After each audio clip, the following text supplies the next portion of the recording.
Selamat pagi semuanya. Enggak pagi. Oke, halo semuanya. Nama aku JJ. Nama aku Oki.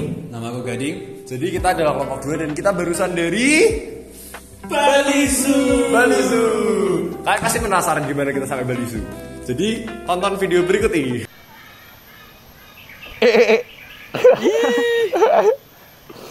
Kamu mau jilat juga?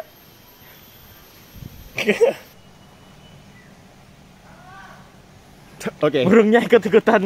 Nah, jadi itu semua cerita kita di Bali Zoo. Terus kita ngapain di Bali Zoo? Kita melakukan apa, Ki? Kita melakukan pengamatan hewan. Ya, kita mengamati hewan. Kita mengamati siapa lagi? Orang. Kita mengamati dokternya menangani hewan kan, orang kan, ya kan? Iya. Kita mengamati berbagai macam hewan, dari ular, singa, manusia. Oke. Emangnya aku di kandang. Ya, oke, lanjut.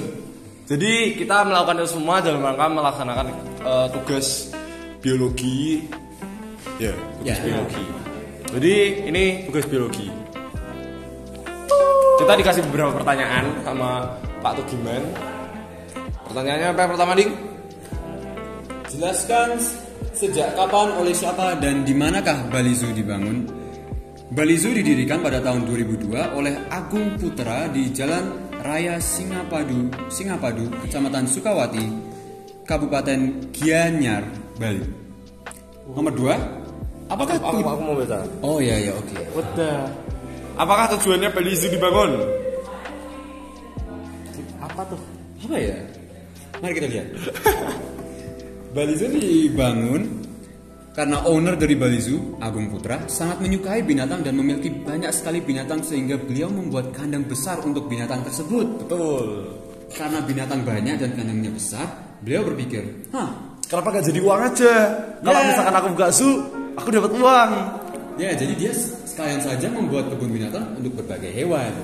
Wah, keren ya. Keren.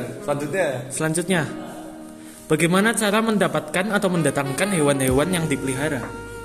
Jawabannya kedeketan. Hewan-hewan kebun binatang yang dipelihara didapatkan dari satwa sitaan yang biasanya disita oleh BKSDA atau Badan Konservasi Sumber Daya Alam. Berapakah jumlah spesies binatang yang dipelihara di Bali Zoo? Banyak. Ada berapa? Sekitar 55 spesies dan ada 600 spesimen. Jadi ada 55 jenis hewan dan ada sekitar 600 jumlah hewan. Wah, banyak juga ya. Banyak. Kira-kira untuk mengurus hewan-hewan tersebut butuh biaya berapa? Tebak. Salah. Wah. Tebakanku sih 5 jutaan ya. Oke. Jadi yang sebenarnya kita sudah tanya sama pihak dari Bali Zoo-nya. Untuk pakan, hanya penyediaan pakan itu 25 juta per hari. Gila, beneran. Dari uang sakuku. Untuk penyediaan kesehatan itu sekitar 15 juta setiap harinya. Untuk penyediaan kebersihan 7 sampai 10 juta setiap hari. Wah, gila sih. Oke, jadi ini merupakan sebuah lembaga yang membutuhkan uang sangat besar ya. Kira-kira uangnya dapat dari mana aja? Tahu? Dari mana ya? Jadi sebagian besar itu merupakan uang yang dimiliki oleh milik dari Bali Zoo. Siapa tuh? Agung Putra. Ya, beliau merupakan pemilik dari Bali Zoo dan sekaligus penyedia dana. Tapi juga termasuk penjualan tiket dan penjualan souvenir dan lain-lain itu juga masuk sebagai biaya untuk mengurus hewan-hewan yang ada di situ. Terus yang selanjutnya, pelestarian satwa di Bali Zoo itu tergolong in situ atau ex situ. Jadi ini tergolong ex situ. Apa bedanya in situ dengan ex situ? Ada yang tahu? In situ tuh Komen di bawah. Yang benar dapat iPhone. Enggak. mungkin dapat iPhone. Jadi ex situ itu di luar habitat asli dari hewan tersebut. Jadi misalkan hewan kayak zebra habitat aslinya kan di savana.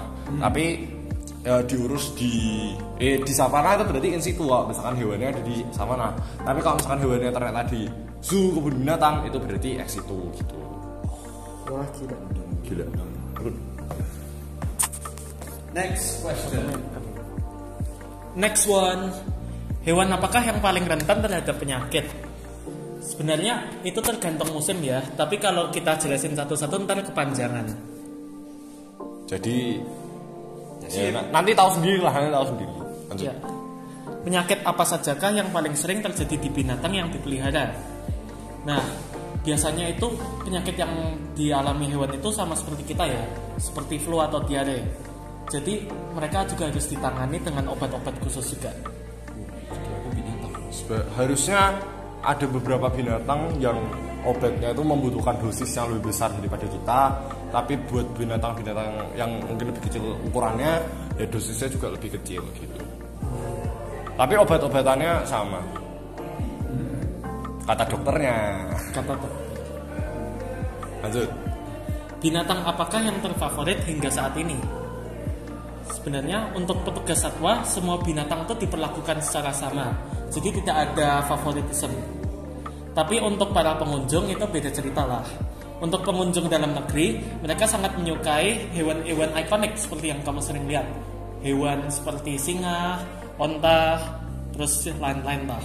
Untuk pengunjung luar negeri, mereka nyarinya itu beda. Mereka itu nyari hewan yang nggak ada spesiesnya di luar negeri, seperti binatang siamang dan lain-lain. Siamang tuh yang